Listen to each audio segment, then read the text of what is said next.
Hello दोस्तों, स्वागत है आप सभी का आपके फेवरेट यूट्यूब चैनल एग्ज़ाम तक वॉरियर्स पर। दोस्तों आज हम बात करने वाले हैं एडवर्ब पार्ट 3 के बारे में। इससे पहले आप लोगों ने देखा होगा कि एडवर्ब के बारे में हमने दो क्लासेज ले रखी हैं। उससे मैंने आप सभी को उसके टाइप्स बताया, एडवर्ब कैसे पहचानते हैं वो बताया। ठीक, तो बहुत सारे बच्चों का कमेंट आ रहा था, बहुत सारे बच्चों का कमेंट आ रहा सर एसएससी एमटीएस का एग्जाम कब तक हो सकता है। तो इस पर भी थोड़ा हम चर्चा कर लेते, फिर क्लासेज को आगे लेकर जाते हैं। तो दोस्तों एसएससी एमटीएस का जो एग्जाम डेट होने वाला है, अभी तक तो कोई एसएससी के वेबसाइट पर कोई ऐसा कुछ चल नहीं रहा कि मतलब एग्जाम डेट इस तारीख हो सकता है। लेकिन जब हम जाते हैं वेबसाइट पर देखते हैं तो बहुत सारे जो वेबसाइट ब्लॉग जो भी बनाते हैं मतलब गूगल पर, तो वो वहाँ पर बता रहे एक्सपेक्टेड डेट जो इसका है वो अप्रैल में है। तो अप्रैल में कब तक हो सकता है ये भी नहीं पता है, लेकिन उम्मीद कर सकते हैं कि लास्ट अप्रैल यानी कि 20 अप्रैल के बाद और मई के फर्स्ट वीक से आप सभी का एग्जाम स्टार्ट हो जाएगा। तो अभी भरपूर टाइम है, कोई टेंशन की बात नहीं है अगर आपका सिलेबस पूरा है तब।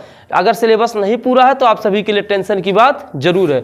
तो सिलेबस को पूरा करिए। 1 तारीख से प्रैक्टिस बैच स्टार्ट हो जाएगा एसएससी एमटीएस का। चैप्टर वाइज भी प्रैक्टिस कराऊंगा और उसके साथ साथ मिस्ड क्वेश्चन भी इंग्लिश से कराऊंगा। इंग्लिश में पूरा नंबर आएगा, टेंशन की बात नहीं है अगर आप रेगुलरली वीडियो देखते हैं तो चलिए दोस्तों हम वीडियो को शुरू करते हैं और आज हम डिस्कस करते हैं एडवर्ब पार्ट 3 के बारे में। तो देखते हैं एडवर्ब। हमने बताया था कि एडवर्ब क्या क्या होते हैं। एडवर्ब के बारे में मैंने आप सभी को बताया था कि एडवर्ब क्या क्या होते हैं, पूरा डिटेल के साथ एग्जाम्पल के साथ बताया था। आज हम देखते हैं रूल नंबर फर्स्ट में कि एडवर्ब का यूज कहाँ कहाँ किया जाता है, किसके किसके पहले आता है। तो जो एडवर्ब होता है ना वह एडजेक्टिव से पहले आता है। किससे पहले आता है? एडवर्ब जो होता है बेटा वह एडजेक्टिव से पहले आता है। किससे पहले आता है? एडजेक्टिव से। जैसे हमने लिख दिया Mohan is very intelligent. Mohan is very intelligent, यानी कि जो मोहन है ना वह बहुत क्या है? इंटेलिजेंट का मतलब होता है बेटा बुद्धिमान। क्या होता है? बुद्धिमान। मोहन बहुत बुद्धिमान है। क्या है? मोहन बहुत बुद्धिमान है।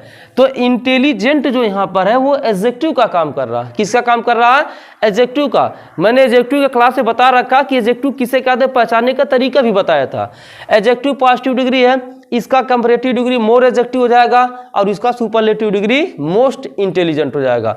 जब 1 2 3 4 5 6 लेटर से ज़्यादा रहे तो ये मोस्ट वाला हम यूज करते हैं। ये रूल बताए थे उस टाइम पर। तो यहाँ पर ये एडजेक्टिव है। क्या है? एडजेक्टिव है। ये क्या है? ये सब्जेक्ट है। इज क्या है? हेल्पिंग वर्ब है। तो बचा क्या? वेरी बचा है ना। तो वेरी हमारा क्या हो जाएगा? एडवर्ब हो जाएगा। क्या हो जाएगा? एडवर्ब हो जाएगा। यानी कि हमको ये जानना है कि एडजेक्टिव से पहले एडवर्ब आता है। इस चीज को दिमाग में रखना है। कहीं भी एडजेक्टिव दिया हुआ, अगर एडजेक्टिव का पूरा वीडियो देखो तो समझ में आ जाएगा। एडजेक्टिव से पहले क्या आता है? एडवर्ब आता है। तो एडवर्ब हमारा क्या हो जाता है यहाँ पर? वेरी। अगर हम बात करेंगे यहाँ पे सेकंड की बात करेंगे, रूल नंबर 2 की। सर एडजेक्टिव से पहले आता है, प्रीपोजिशन से पहले आता है कि बाद में आता है भी देखना है। तो दोस्तों प्रीपोजिशन से भी पहले आता है, प्रेपो से पहले आता है। प्रीपोजिशन को शॉर्टकट में प्रेपो बोलते हैं। क्या बोलते हैं? प्रेपो। प्रीपोजिशन से भी पहले आता है। जैसे the fan is exactly over me. यहाँ पर क्या समझ में आया? जो पंखा है ना, द फैन जो पंखा है इज एग्जैक्टली ओवर मी। तो दोस्तों यहाँ पर जो फैन है वो सब्जेक्ट का कार्य कर रहा है। इज हेल्पिंग वर्ब है। ओवर यहाँ पर प्रेपो है। क्या है? प्रेपो है। ओवर क्या है? प्रेपो है। तो प्रेपो से पहले क्या आता है? एडवर्ब आता है। तो एग्जैक्टली क्या हो जाएगा हमारा? एडवर्ब हो जाएगा। क्या हो जाएगा? एडवर्ब हो जाएगा। इंग्लिश में बहुत सारे रूल्स ऐसे होते हैं जो कभी कभी सही जगह यूज नहीं कर पाते। ऐसे भी वर्ब वाला बताएंगे केस ना, तो इतना भी दिमाग में रखो। फिर अभी आगे चलते हैं क्या होने वाला, पूरा सिस्टम से लेकर मैं लास्ट तक चलूंगा, तब चीजें क्लियर होंगी कि जो एडवर्ब होता है ना वह एडजेक्टिव से पहले आता है और ये प्रीपो से भी पहले आता है। ये चीज समझ गए।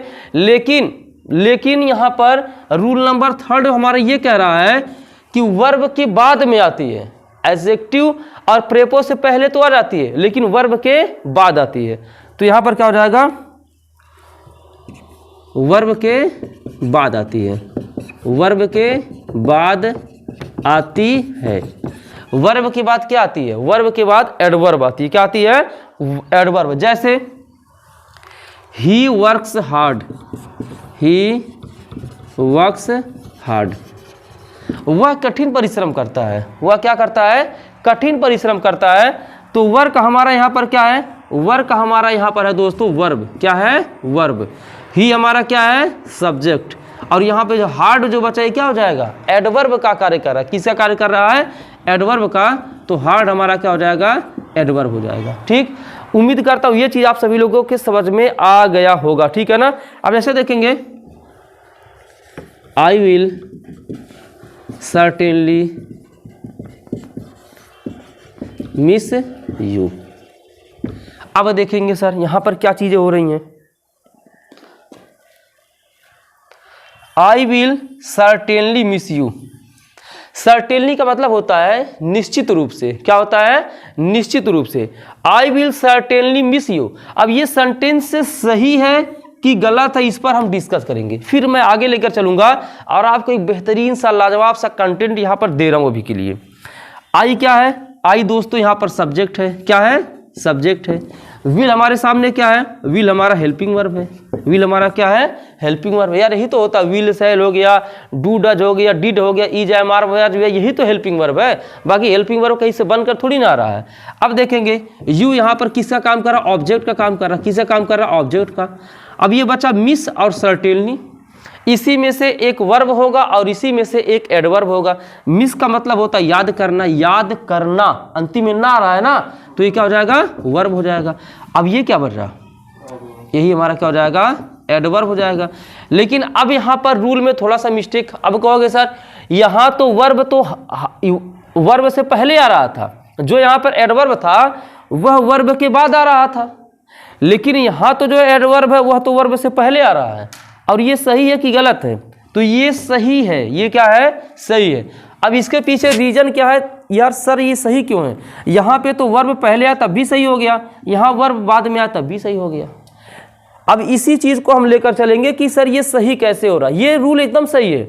वर्ब के बाद आती है, सही है। एडवर्ब जो होता है ना वह वर्ब के बाद ही आती है और प्रेपो और एडजेक्टिव से पहले आती है। लेकिन कुछ ऐसे शब्द होते हैं, सर्टेनली हो गया। क्या हो गया? सर्टेनली। 7 से 8 कुछ ऐसे शब्द होते हैं जिनके बाद वर्ब आती है। तो उन सब शब्दों को हमें देखना है और वो कौन कौन से शब्द हैं उनको देखेंगे, तब जाकर रूल अच्छे तरीके से समझ में आएगा। ठीक है ना। तो इसको मैं इरेज करता हूँ, रोकना तो वहीं पे। अब देखते हैं रूल नंबर 3 में। आज का जो रूल नेक्स्ट रूल है, नेक्स्ट रूल के तहत हम क्या देख रहे हैं? हमने आपको ये बताया है कि वर्ब से पहले, एडजेक्टिव से पहले, प्रेपो से पहले हमारा एडवर्ब आता है। ठीक, लेकिन यहाँ पे केस ये बनना है कि वर्ब के बाद एडवर्ब आता है इसमें। लेकिन सर कहीं कहीं आपने अभी ये बताया है कि वर्ब से पहले ही आ रहा है। तो इन सब शब्दों को हमें याद करना पड़ेगा, समझना पड़ेगा। ठीक है ना। ये सब शब्द हैं, हार्डली आ गया, रेयरली आ गया, बेयरली आ गया, स्केर्सली आ गया, नेवर आ गया, सर्टेनली आ गया, ओकेजनली मतलब होता है कभी कभार, किसी अवसर पर, फ्रिक्वेंटली आ गया, ऑफन माने अक्सर, जनरली माने साधारणतया। मीनिंग बता देंगे, उसका दिक्कत नहीं है। तो ये सब पूरा अगर वर्ड आ जाते हैं, ठीक, ये सब वर्ड आते हैं, hardly, rarely, बेयरली, scarcely, never, certainly, occasionally, frequently, generally, often, ये सब अगर आते हैं तो ये मेन वर्ब से पहले आते हैं। जैसे रूल हमने ये बताया है कि जो हमारा एडवर्ब होता है ना वह मेन वर्ब के बाद आता है। ठीक, जो एडवर्ब होता है वह वर्ब के बाद आता है। लेकिन ये जब शब्द अगर आ जाते हैं तो ये सब शब्द वर्ब से पहले आएंगे। कहाँ पर आएंगे? वर्ब से पहले आते हैं। अब देखेंगे, चीज़ों को समझते हैं। फर्स्ट है, सेकंड है, थर्ड है और यहाँ पर फोर्थ है। He lies seldom to his parents. He lies seldom to his parents. अब देखेंगे कि सर ये लिखा, ये मेन वर्ब से पहले आते हैं। हमें सिर्फ मेन वर्ब को पकड़ना है। ये लाइज ही हमारा मेन वर्ब है। लाइज इसलिए मेन वर्ब है क्योंकि प्रेजेंट इंडिफिनिट में यस या यस जोड़ा जाता है मेन वर्ब में, इसमें जोड़ा गया है। तो ये सेल्डम क्या है? ये मेन वर्ब से पहले आता है। सेल्डम तो पहले आना चाहिए था ना लाइज से, क्योंकि मेन वर्ब यही है। सेल्डम पहले आना चाहिए था, यहाँ बाद में आया हुआ है, तो ये क्या हो जाएगा? गलत हो जाएगा। यहाँ देखेंगे दूसरा है, ही सेल्डम लाइज। अब देखो, सेल्डम लाइज से पहले आ गया है। सेल्डम क्या हुआ है? लाइज से क्या हुआ है? पहले आ गया है, तो ये क्या रहेगा? सही रहेगा। तीसरा, my mother beats me rarely, rarely मतलब होता है कभी कभार, मेरी मम्मी मुझे कभी कभार मारती हैं। अब देखो सबकी मम्मी पीटती है 1 से 15 साल के बीच में। अब देखो my mother beats me rarely, मेरी मम्मी मुझे ज़्यादा मारती हैं कभी कभार। अब देखो यहाँ पर रेयरली आया हुआ है और देखो रेयरली यहाँ पर है, ये मेन वर्ब से पहले आता है, तो बेटा मेन वर्ब तो हमारा बीट हुआ ना, बीट माने होता मारना और यही मेन वर्ब है, इससे पहले आना चाहिए था, बाद में आया हुआ है तो ये गलत हो जाएगा। अगला माई मदर रेयरली बीट्स, अब देखो जो रेयरली आया हुआ बीट्स से पहले आया हुआ, ये क्या हो जाएगा, करेक्ट हो जाएगा। क्या हो जाएगा, करेक्ट हो जाएगा। इसमें कोई दिक्कत नहीं, उम्मीद करता हूँ ये कंसेप्ट समझ में आया होगा। ये सब वर्ड बार बार इसको करने से याद होता है। Hardly, rarely, barely, scarcely, never, certainly, occasionally, frequently, generally, often. Hardly, rarely, barely, scarcely, never, certainly, occasionally, frequently, generally, often. बार बार इसको कमेंट में जाके इसको लिखिए 3 बार। कितनी बार, 3 बार। ऑटोमेटिक ये क्या हो जाएगा, याद हो जाएगा। अब देखेंगे नेक्स्ट में, देखेंगे नेक्स्ट रूल में, ठीक है।